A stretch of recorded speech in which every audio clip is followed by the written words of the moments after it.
지금까지 들어온 주요 뉴스 정리합니다. 오늘도 김영민 아나운서와 함께합니다. 어서 오세요. 네, 점심 먹고 한잔 하면서 듣는 영민한 뉴스 시간입니다. 네, 이 소식부터 먼저 정리하겠습니다. 윤석열 대통령이 박근혜 전 대통령을 찾아가 만났습니다. 12일 만의 만남이었죠? 네, 그렇습니다. 윤 대통령이 어제 대구를 방문해서 박근혜 전 대통령의 대구 사저 찾았습니다. 1시간가량 환담을 가졌는데요. 윤 대통령이 지난 10월 26일에 박정희 전 대통령 44주기 추도식에 참석해서 박 전 대통령과 만난 뒤에 12일 만에 다시 만남이 이뤄진 겁니다. 박 전 대통령이 현관 계단 아래까지 직접 내려가서 윤 대통령을 반갑게 맞았다고 하고요. 그리고 박 전 대통령은 윤 대통령이 밀크티를 좋아한다는 사실을 알고 홍차와 우유 미리 준비하고 홍차의 농도까지도 윤 대통령의 선호를 따라서 맞췄다고 이야기를 했습니다. 예. 과일도 윤 대통령이 좋아하는 감과 배를 준비해서 대접했습니다. 예. 자, 두 분 어떤 대화를 나눴을까요? 먼저 윤 대통령이 지난번에 왔을 때보다 정원이 잘 갖춰진 느낌이 든다 이런 이야기를 하자 박 전 대통령이 대통령님께서 오신다고 해서 며칠 전에 잔디를 깨끗이 정리를 했다라고 웃으면서 말했습니다. 그만큼 신경을 썼다라고 볼 수 있을 것 같고요. 또 진열이 돼 있었습니다. 윤 대통령이 이 사진을 보면서 누가 누나와 남동생 같더라고 이야기를 하더라 이런 이야기를 해서 두 사람이 함께 웃기도 했습니다. 윤 대통령은 박정희 대통령 시절 당시 국정 운영 되돌아보면서 배울 점 지금 국정에도 반영하고 있다라고 말했고요. 당시에 어떻게 이런 생각을 했는지 놀라웠던 적이 이동관 방송통신위원장 그리고 한동훈 법무부 장관에 대한 탄핵 추진 여부를 논의한다고요? 통신위원장과 한동훈 법무부 장관에 대해서 탄핵 추진 여부 논의하기로 했습니다. 최혜영 원내대변인위원장 한 명이냐 이렇게 질문하자 탄핵 대상 아직 정해져 있지 않고 앞으로 의총에서 논의할 예정이라고 답했습니다. 그러자 이제 한동훈 법무부 장관도 포함이 될 수 있느냐라는 질의가 있었고 여기에 대해서 그렇다 한 명이 아닐 수도 있다라며 두 사람 모두에 대한 탄핵 가능성을 열어뒀습니다. 예, 오프닝에서 들려드렸던 인서트 내용이 바로 그거였습니다. 맞습니다. 자, 국민의힘 강하게 반발하고 있다고요?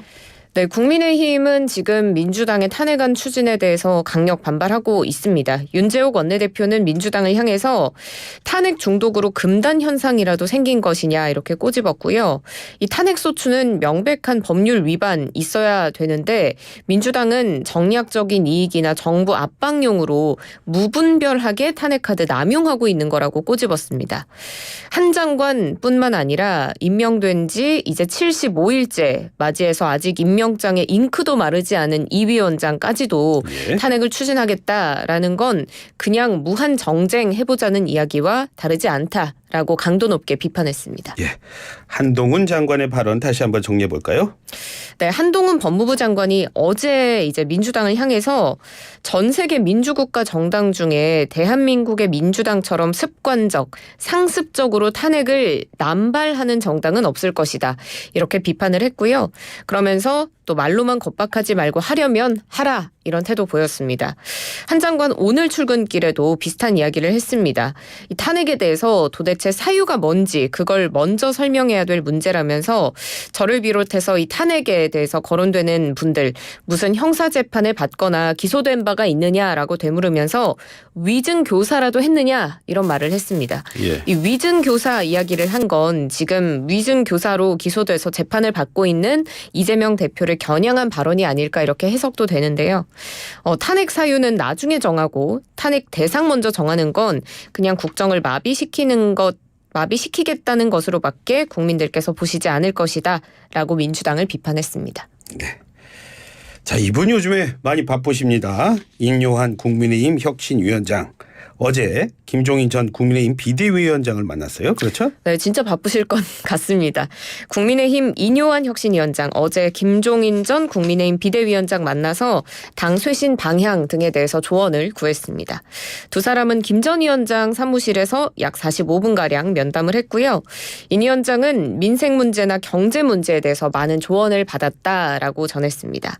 김 전 위원장이 인 위원장에게 당신이 의사 아니냐 이렇게 칭찬하면서 처방은 참 잘했는데 약사가 환자가 그 약을 안 먹으면 어떡할 거냐. 환자가 그 약을 먹어야 한다. 그러니까 결국은 실제로 변화를 끌어내야 한다라는 조언을 했다고 합니다. 김종인 전 비대위원장은 이제 취재진이 환자가 누구냐 이렇게 묻자 국민의힘이 환자다라고 명확히 말했고요.